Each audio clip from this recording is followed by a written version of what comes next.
back on NFL Daily. And yeah, I said it. A lot of teams entered Sunday 0-2. A lot of them escaped with a win and avoided really the dreaded 0-3, where it just feels like your season is over. And that means it is time for the Sunday Drive presented by the all-new hybrid Toyota. Let's go to Dallas. It's up to the offense to close this out.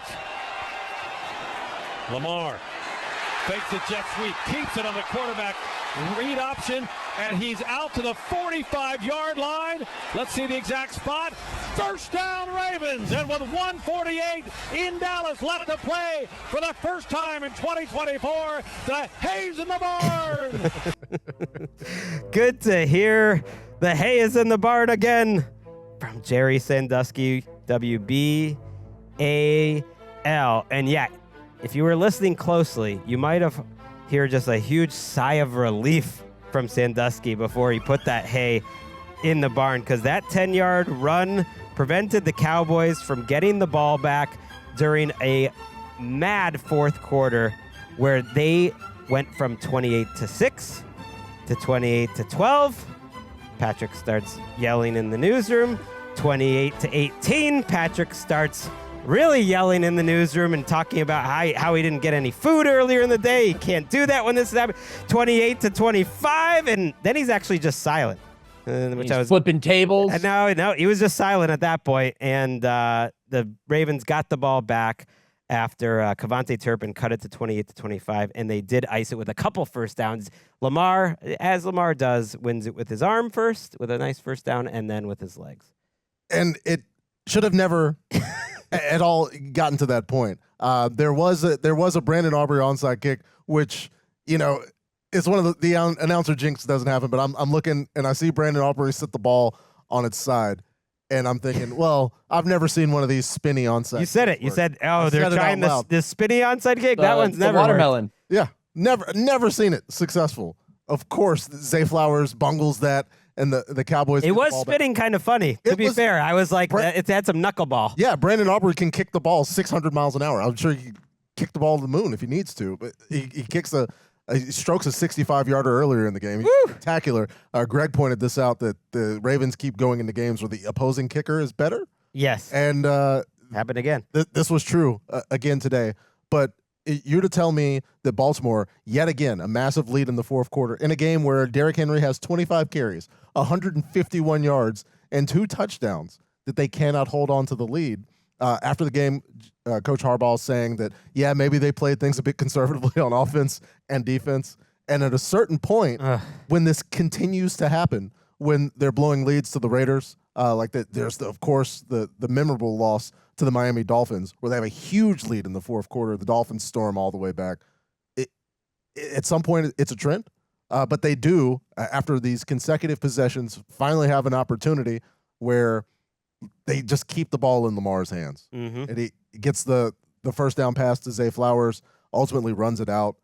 But it shouldn't be this difficult against a Cowboys team that on the interior could do nothing to stop the Ravens' run game, where they've had trouble all season long. Right. Well, that's why it's tough. The conservative play calls on defense, that kills me. I mean, Dua got you there. They were absolutely dominant in the first 3 quarters of this game on both sides of the ball. On offense, it's tough because I did not see this comeback happening because Henry was running the ball so well. 25 for 151, as you mentioned. Justice Hill, 5 for 33, signed a nice little 2-year extension. Not for much money, but nice money for a backup running back over the weekend. And then Lamar, 14 for 87. Lamar only threw the ball 15 times. This was an old school Ravens game, like Lamar's first MVP season, until it wasn't. And Patrick mentioned it. It has been a trend. They have 10 losses when leading by 7+ in the fourth quarter since 2021. That is the most in the NFL. It's kind of mystifying to me. I saw a booth shot in the Chargers game of Greg Roman, and if I hadn't seen that, you could have convinced me that he might have been in the booth for the Ravens today because of what they put up rushing-wise. I mean, you're right. It's an old-school Ravens win, but Those numbers, you're absolutely right too. That should be a force that allows you to put a game like that away on the road, take the air out of the building, and instead the building came to life in the fourth quarter and was rocking, and you could barely even hear Brady in the broadcast because it was so loud there. Yet they got it done. And like, here's the thing: is you move to 0-3, and everything gets tense, and you start thinking about, oh, we've blown this whole season and everything else. You just need one win. You need one win. Yep. And Jerry Sandusky just needs to put the hay in the barn one time for you to get back on track, and they did it today. And I think that's really all that matters more than anything. It is nice on a day where you're not throwing the ball that often to see Lamar complete that pass to Zay Flowers down the sideline. That was a gutsy throw. It was a gutsy play call, and they were able to deliver. So my one complaint about the Ravens is stop running Derrick Henry wide, please. In moments like that, stop running him wide as much as you do.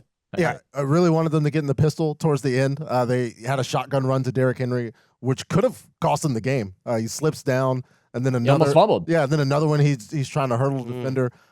Cowboys almost got the punch out there.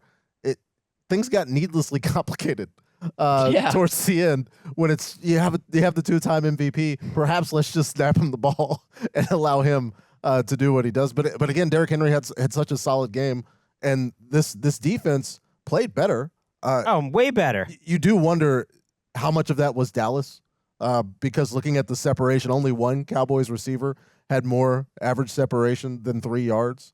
Yikes. CeeDee Lamb wasn't getting free a whole lot, and it's just so difficult. It seems like Dallas is having to do absolutely everything to squeeze out every single first down, whereas Baltimore earlier in the game just going up and down the field, but like Dak's having to make checks, get out of blitzes. Like nothing comes easy for this offense. Yeah, that's really well put, Patrick, because I just feel like Dak is having to be Superman more than ever before. He's making all the play calls. He's having to make all the plays. You see the frustration, CeeDee Lamb in this game, not being able to get open enough because they can send so much attention to him. He ends up 4 for 67, but getting upset. And I don't think it should be lost that, they had like about a 93 to 96% chance to win this game at every moment from halftime on until that last drive. They were absolutely dominant in this game, pressuring Dak and doing what they wanted to do on offense. And Henry, okay, I know the outside runs and the shotgun runs are a little tricky, but you got to feel good about the positive momentum that he took from the second half of last week's game where he got going to this game where, he ripped off a beautiful touchdown. Isaiah Likely, the tight end to the left. That gives to Derrick Henry, running right at the middle. He's got a hole. He's to the 15. Henry to the 10. The 5. Touchdown, Ravens! The train is rolling, and the King scores again. A 26-yard touchdown run, and the Cowboys are on the road. Yeah, I don't want it to get lost when like this signing happened and everyone thought, wow, that's going to be cool seeing Derrick Henry and Lamar Jackson together. And it is pretty cool.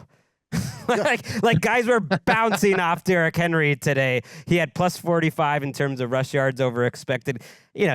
Who was it at the end of that? Was it Kalen Carson at the end trying to, you're not going to knock the ball out, bro. Try to tackle him, or maybe he just knows he can't tackle. People were just bouncing off this man's body. It was pretty cool. Yeah, he had the vintage Derrick Henry stiff arm. I believe it was Carson that was on the other side of that before that play. Then he gets free there. The Ravens had considered, Coach Harbaugh said, making some changes on the offensive line. They decided to stick with this group. It was late in the week. He said they saw improvement.